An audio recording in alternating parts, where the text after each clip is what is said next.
5 thoughts on Memphis sending Jaren Jackson to Utah, starting with number 1. Are the Jazz going big?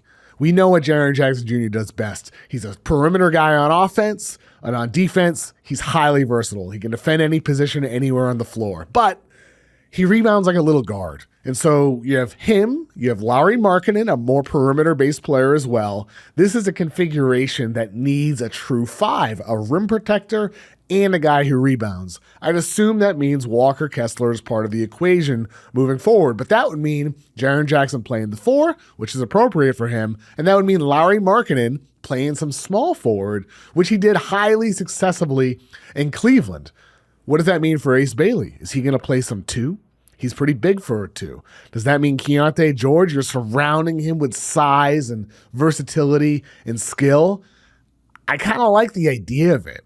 I see the vision here for Utah. It feels like a long ball lineup with all this skill across positions. It's just the timing of it is so weird, obviously, considering the fact that they seem like a tanking team, which leads to number 2.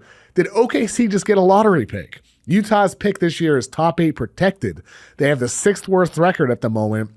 They're only 4.5 games separated from the teams behind them. So there's roughly, as of now, a 2/3 chance they don't get that pick, that it lands outside the top 8 and it goes to OKC. Realistically, let's say they start winning, they're probably not going to fall any worse than 9th for odds, but that would come with an 80% chance they don't get the pick and that OKC does.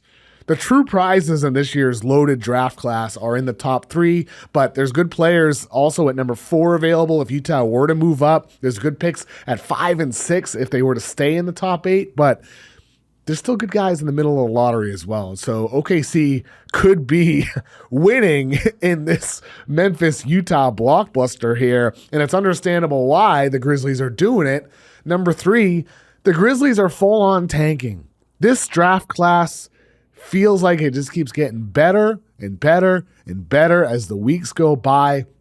Darren Peterson, AJ DiBonta, Cam Boozer, the big names at the top, but guys like Caleb Wilson and Keaton Wagler all vying for that number 4 spot. Kingston Fleming's coming on for Houston. There's just so many guys up and down the board that look like potential stars. And so for the Memphis Grizzlies, the Jaren Jackson Jr., Ja Morant era is over, and they're bringing in 3 first-round draft picks, 3 really good picks, highly valuable for them this year to work with moving forward into the future. And then you also get Walter Clayton. We'll see what he does. Taylor Hendricks has not had a good start to his NBA career, but it's still worth taking a flyer on those young guys. Number 4, is Ja Morant next? The Kings, the Bulls, other teams possibly. We'll see what happens there. I'll be curious to see if Ja gets moved before Thursday's deadline. And number 5, is Utah done making trades? They've lost 6 in a row.